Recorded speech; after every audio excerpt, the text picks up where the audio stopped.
पल पल दिल के पास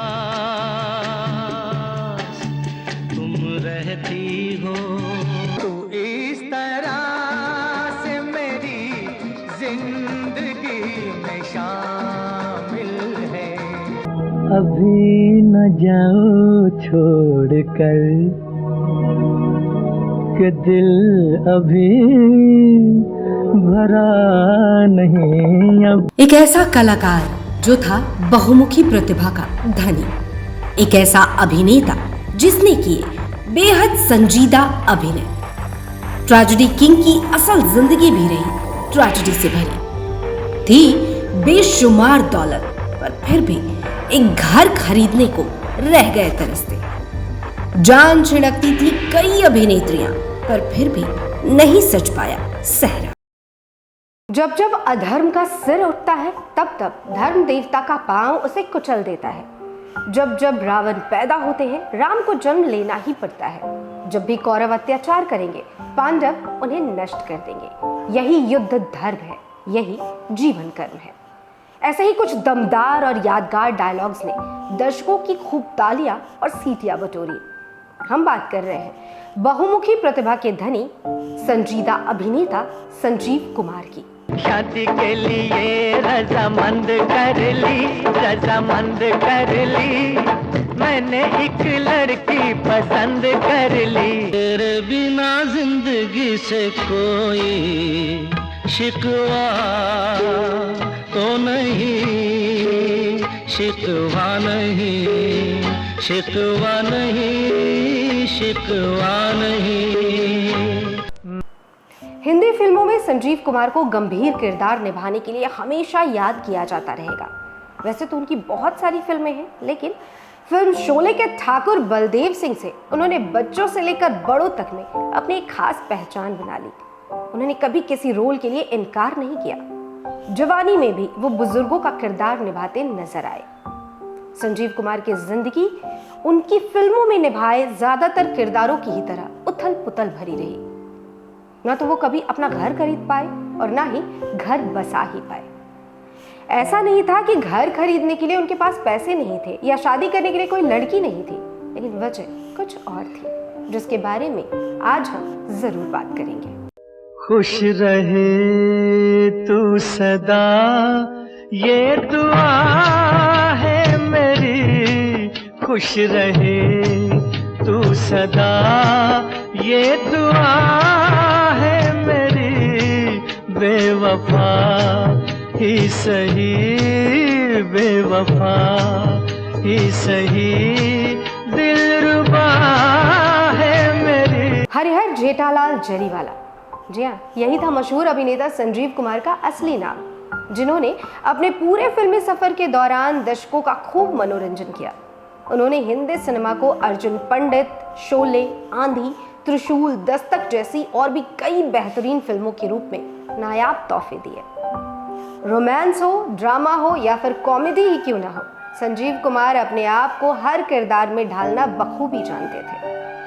अपने बाकमाल अभिनय के दम पर उन्होंने 2 राष्ट्रीय फिल्म पुरस्कार और 3 फिल्म फेयर अवार्ड्स भी अपने नाम किए।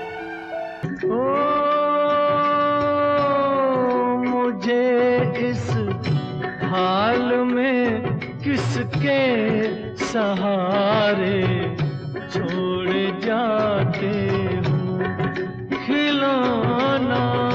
अंगूर फिल्म में उनका डबल रोल हिंदी सिनेमा में अब तक के 25 बेस्ट एक्टिंग परफॉर्मेंस में से एक है। संजीव कुमार के कुछ यादगार किरदार तो आज भी लोगों के जहन में उनके जाने के बाद भी जिंदा है। जैसे गब्बर से कह देना रामगढ़ वालों ने पागल कुत्तों के सामने रोटियां डालना बंद कर दिया है। ठाकुर का ये डायलॉग तो याद ही होगा आपको। साल 1975 में फिल्म शोले ने जब सिनेमा घरों में दस्तक दी, तब संजीव कुमार भी घर घर में ठाकुर के नाम से मशहूर हो गए। और इनका ही एक डायलॉग, कीमत जो तुम चाहो, काम जो मैं चाहूं, लोग आम जिंदगी में भी इस डायलॉग का इस्तेमाल करने लगे। एक कलाकार को इससे ज्यादा और क्या चाहिए कि लोग उसके जाने के बाद भी उसे याद करें। अब जाओ और गब्बर से कह देना रामगढ़ वालों ने पागल कुत्तों के सामने रोटी डालना बंद कर दिया है। कहते हैं कि जिसके पास पैसा हो उस इंसान को किसी चीज की कोई कमी नहीं होती, लेकिन ये बात संजीव कुमार के लिए सही साबित नहीं हुई। उनके पास पैसों की कोई कमी नहीं थी, लेकिन बेशुमार दौलत होने के बावजूद वो कभी भी अपना घर नहीं खरीद पाए। इतना ही नहीं, इस शानदार अभिनेता पर कई हीरोइंस जान छिड़कती थी, पर फिर भी संजीव कुमार आजीवन कुंवारे ही रहे। इन्होंने कभी शादी नहीं की। कहते हैं शादी हो या घर, हर किसी की किस्मत में ये नहीं होता, ये सब संजोग की बातें होती हैं, और शायद संजीव के जीवन में ये संजोग था ही नहीं। संजीव कुमार को हिंदी सिनेमा से नाम, पैसा, शोहरत सब कुछ हासिल हुआ, पर कुछ नहीं मिला, तो वो था जीवन साथी और एक घर, जिसका सपना तो हर एक इंसान देखता है।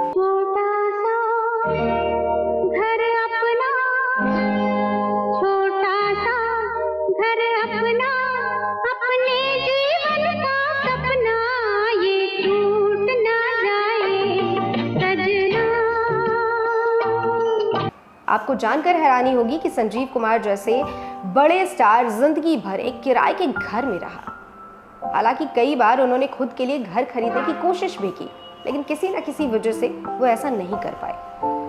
कहते हैं कि एक बार संजीव को घर पसंद भी आ गया था, जिसकी कीमत 50,000 रुपए थी। जब संजीव कुमार घर के मालिक के पास पैसे लेकर पहुंचे तो मालिक ने कहा कि अब आपको 70,000 देने पड़ेंगे।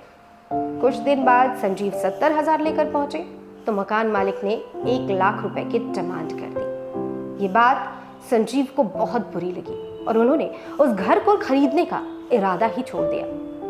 फिर कुछ समय बाद संजीव कुमार को जुहू में एक और घर पसंद आया, जिसे उन्होंने खरीद भी लिया था। लेकिन कुछ दिनों बाद उन्हें पता चला कि उस घर पर कुछ कानूनी कार्रवाइयां चल रही हैं, जिसकी जानकारी उन्हें नहीं दी गई थी। इसी वजह से संजीव को वो घर भी छोड़ना पड़ा।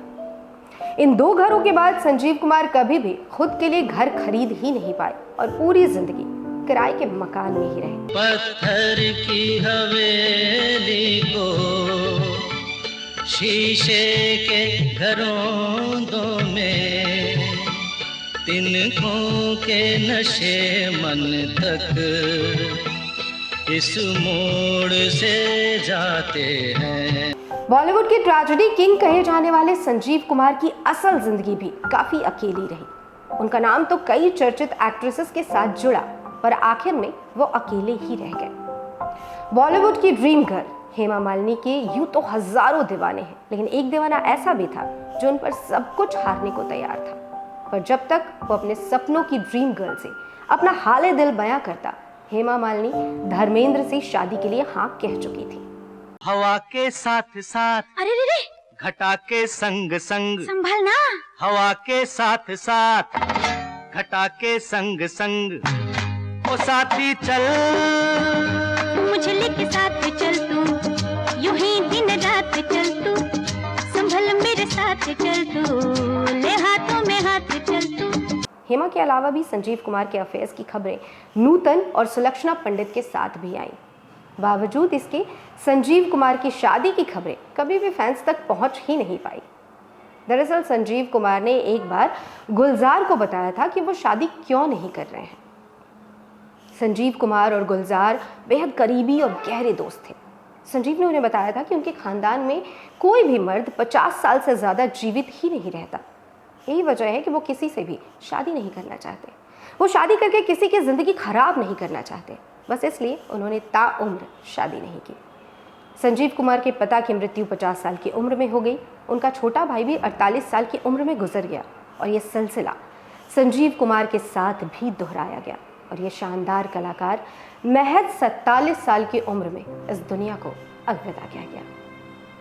बेशक संजीव कुमार शारीरिक रूप से अब हमारे बीच मौजूद नहीं, पर आज भी वो अपने किरदारों और अपने कभी ना भुलाए जाने वाले व्यक्तित्व के जरिए हम सभी के दिलों में जिंदा है।